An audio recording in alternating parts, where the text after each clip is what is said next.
I'm Janet Wardle, CEO and President of MHI Canada Aerospace. From a supply chain perspective, what do international companies like MHI Canada Aerospace look for when considering investing in a foreign country? From a supply chain perspective, companies are looking for partners. They're looking for partners from all aspects. They want to make sure those partners have access to diverse markets, talent pools, both current and the ability to develop those talent pools. They want a strong economic forecast, stable government, making sure that there's stability in those countries, proximity to the customer. That was a big one for MHI Japan to send product and abilities here to Canada, and strength of in-country supply chain capability. So it's one thing to have access to those diverse markets, but it's also a great asset to have the supply chain capability within the country. Well, then perhaps the obvious follow-up question to that is, how does Canada perform in terms of partnership, talent, everything you just mentioned right now? How competitive are we compared to other countries? I think our biggest competitive advantage are our trade agreements. So I don't need to tell you that with us having agreements with all 7 countries in the G7 plus 14 other trade agreements, it gives us quite the competitive advantage.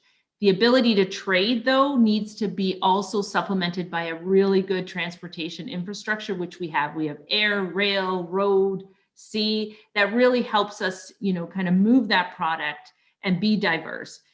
But I always have to add, the biggest thing that Canada has are our skills. We have great universities, great colleges. We partner with all those academias in partnership for not only building skills, but also on innovation and R&D. What do you predict are going to be the major trends globally, of course, that will impact the future of supply chains in the future? For me, from everything that I see in aerospace, I think Industry 4.0 is going to be huge. We're going to have to find that sweet spot between automation and touch labor. And I think it's there. We just have to determine exactly what it is to keep us competitive. Our supply chains through digitization are going to become more transparent with the OEMs and the tier ones. I think that transparency with Industry 4.0 is going to really help companies understand where each other is going, with everyone being on the same page and understanding the future that's in front of us. I think that's going to move us from working as independent companies to working as a true ecosystem. And I feel that that's the way we're going to move forward in our supply chains in Canada is that transparency. And I think Industry 4.0 is going to help us. Right now, with the supply chain the way it is, there's so much automation happening. Whether that's we're looking at unmanned drones that are going to be doing deliveries. So we need to make sure our skills in the country match those requests and requirements. We need to make sure that our individuals are trained properly on ensuring the supply chain is maintained and keeps moving. So I think that academia is going to be hand in hand with us through that supply chain development to make sure that we know where it's moving and how to get to where we need to go. So the elephant in the room, COVID-19, a year into the pandemic, how has it impacted our supply chain, and how has it forced us to rethink the way we organize them, basically? COVID has made everyone rethink their business models. I think it has everyone rethinking their family models as well. But it's brought to the forefront that we need to be agile. We need to figure out ways that we're going to be able to react quickly to changes. So right now it's a pandemic. In the future, it could be some kind of economic stress or environmental impact. I don't have the answers, but we need to determine ways to be agile. I feel a lot of industries have done that. We have, there's an aerospace company out of Quebec, CAE, that went from simulators to building ventilators. It's just amazing that they were able to react that quickly, to be able to support our government. Speaking about aerospace, though, 80% of our business is exported. This puts Canadian companies at really high risk right now because other countries are looking, and you hear it all the time, make in country. And that's going to affect our supply chain. All of a sudden, supply chains that support worldwide and global markets are going to be diminished because countries are trying to protect their own. So COVID has really highlighted to Canadian companies, especially in aerospace, when 80% is exported, that's a weakness. That puts us all at risk. And my biggest concern are the small to medium-sized enterprises that support tier ones like myself and OEMs. Those other countries, those bigger countries, especially France and the US, they're putting in dollars into investing into things like green technology, whether that's engines, whether that's landing gears. They're looking at how they can become green in aerospace, therefore supporting those companies and saying, okay, now you need to build in country. They're also have a procurement piece to it where they're buying, they're forcing companies to buy their country's product.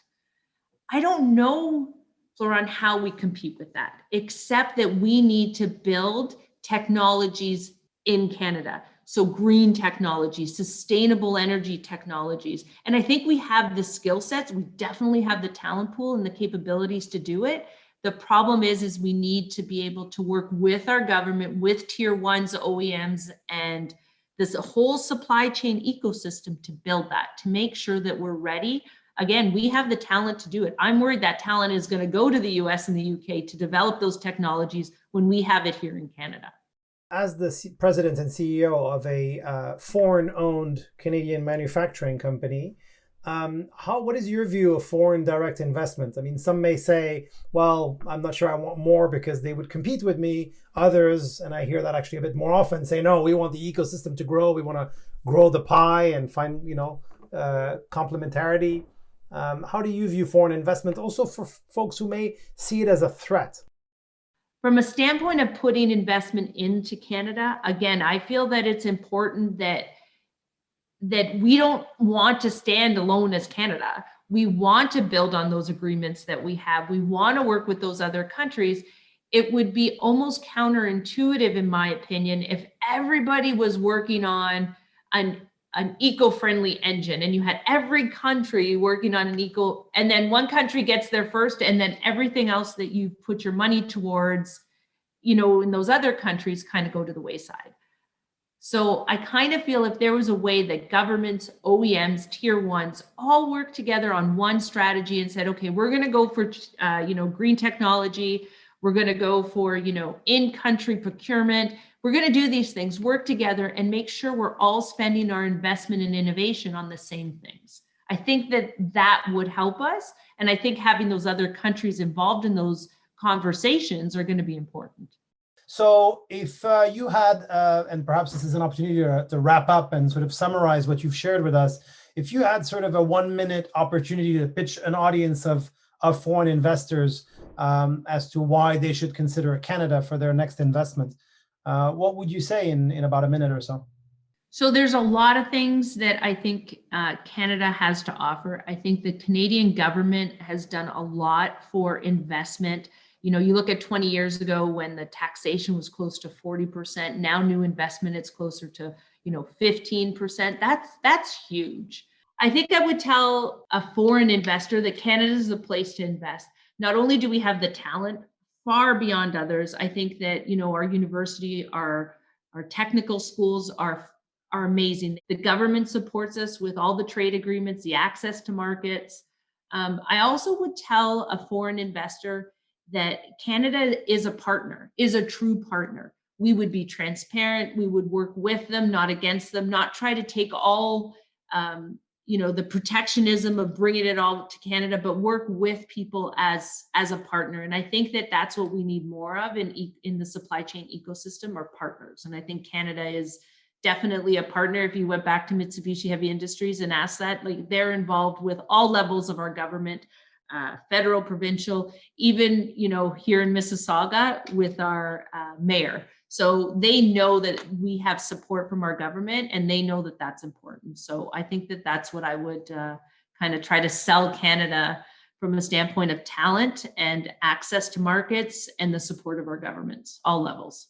When you speak to your HQ in Japan, do you get the sense that Canada is popular, that Canada's brand is attractive today, literally, March 2021? Japan's no different than some of these other countries that we mentioned before on protectionism. So they've been hit hard too. I think that they would look at Canada from an environmental standpoint as a country that they should partner with. So when I look at MHI as a whole, I feel that that's where they would look to Canada to partner. And it's going to be with that environmental portion of the economy, is developing sustainable energies. So I absolutely, from the experience they've had with us, they now have another program with the MHI RJ. They bought the CRJ from Bombardier. They're seeing that the Canadian ecosystem is one that they want to be a part of.